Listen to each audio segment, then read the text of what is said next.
আসসালামু আলাইকুম, কেমন আছেন সবাই? আজকে হচ্ছে আমি একটা অপরাজিতা পেইন্টিং করব। সরি, অপরাজিতা ফুলের একটা পাঞ্জাবি পেইন্টিং করব।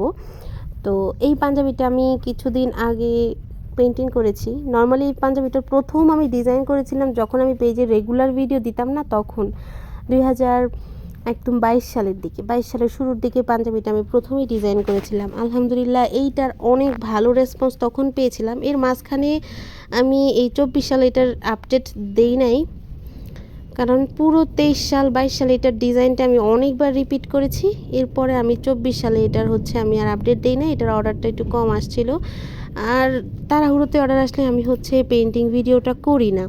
তাড়াহুড়ো ছাড়া যখন একটু রিল্যাক্স টাইমে অর্ডারগুলো আসে তখন আমি ভিডিও করি। যেহেতু এই অর্ডারটা এইবারের কুরবানি ঈদের একদম শুরুর দিকে অর্ডার আসছে, মানে রোজার ঈদের পরপরই এই অর্ডারটা আসছিল। একটা সুন্দর ফ্যামিলি কম্বো, এর সাথে ছিল একটা বাচ্চার পাঞ্জাবি, ছিল একটা বাচ্চার জামা, আর হচ্ছে ওদের মায়ের শাড়ি। আলহামদুলিল্লাহ এই কম্বোটা আমাদের পেজে শুরু থেকে যতবার মানুষজন এই শাড়িটা অর্ডার করেছে, মানে এই ডিজাইনের শাড়িটা অর্ডার করেছে, ততবারই হচ্ছে মানে কম্বো হিসাবে অর্ডার করেছে। সিঙ্গেল শাড়ি, সিঙ্গেল পাঞ্জাবি এই ডিজাইনটার আমি খুব কম করেছি। আমি জানি না এটা কেন হয়, কারণ আমি দেখেছি যে ডিজাইনটা আমি হচ্ছে ছেলে মেয়ে একসাথে, মানে ছেলে মেয়ের কাপড় একসাথে হচ্ছে ছবি তুলে আপডেট দিই, ওইটা সবসময় আমার পেজে মানে কাপল হিসেবেই আসে অর্ডার। আর যখন হচ্ছে আমি শুধুমাত্র মেয়েদের শাড়িটা বা শুধু ছেলেদের পাঞ্জাবিটা অর্ডার করি, তখন দেখা যায় যে শুধুমাত্র এই পাঞ্জাবিটার বা শাড়িটারই অর্ডার আসে। আসছি গ্রামে, ঈদে হচ্ছে গ্রামে বসে এখন আমি ভয়েস দিচ্ছি। আশেপাশে অনেক বাচ্চারা, এদের ভয়েস একটু একটু আপনারা শুনতেই পারেন, ডোন্ট মাইন্ড। আর এরপরে হচ্ছে এই পাঞ্জাবিটা আমি মানে এটার শাড়ির ডিজাইনটা পেন্টিং, আপনারা অনেকেই চান যে আমি যেন শাড়ি পেন্টিং করার সময় ভিডিও করি। আসলে শাড়ি পেন্টিং করার সময় ভিডিওটা করা হয় না, কারণ শাড়ির ক্ষেত্রে তো আমরা একজন কাজ করি না, কয়েকজন কাজ করা হয়।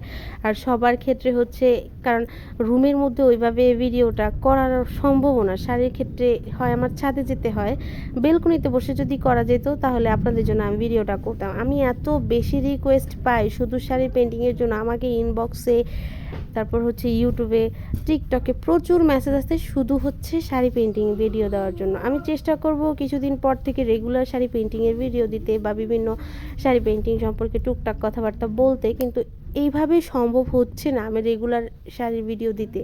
আমি নর্মালি এখন মানে পাঞ্জাবি বা অন্যান্য যেগুলো হচ্ছে ক্যামেরা স্ট্যাবল রেখে কাছাকাছি জায়গা থেকে ভিডিও করা যায়, সেই ভিডিওগুলোই কিন্তু দেওয়া কমিয়ে দিয়েছি, কারণ কাজের চাপ এত বেড়ে গেছে। তারপরে হচ্ছে সব মিলেই আর সম্ভব হচ্ছে না আমি অত বেশি পেন্টিং করতে পারছি, কারণ আমি যেই ভিডিওগুলো পেজে দেই ওই কাজটা পরবর্তীতে আমি সবসময় নিজে পেন্টিং করে দেই। যেইগুলোর ভিডিও আমি দেই না, দেখা যায় ওইগুলো আমার পেজে যারা অন্যরা আছে, কারণ একজনের ডিজাইন অন্যজন হুবহুব করতে পারে না। যেমন আমি এই পাঞ্জাবিটা করেছি, এটা যদি আমার পেজে অন্যান্য যারা কাজ করে তাদের দ্বারা আমি করাই, তখন আর সেম কাজটা আপনারা পাবেন না, হতাশ হবেন। সেই জন্য আমি চেষ্টা করি যেই কাজটার ভিডিও আমি করি সেই কাজটা যেন আমি পরবর্তীতে করে আপনাদের পাঠাই অফ ক্যামেরায়।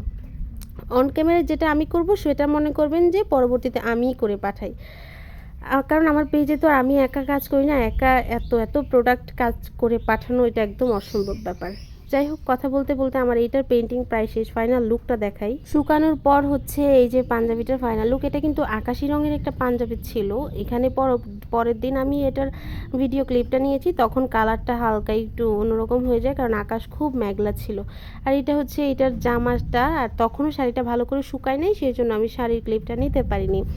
আর এই ধরনের কাপল সেট বা ফ্যামিলি কম্বো যদি আমাদের পেজে অর্ডার করতে চান, তাহলে আমাদের পেজে বা হোয়াটসঅ্যাপে বা যে কোনো জায়গায় একটা নক করলেই হচ্ছে এই ধরনের sari, panjabi, baby dress combo নিতে পারেন। আর এক কালার এই প্রোডাক্টগুলো বা হ্যান্ড পেইন্টের যাবতীয় সকল প্রোডাক্ট কিন্তু আপনারা আমাদের পেজে পেয়ে যাবেন।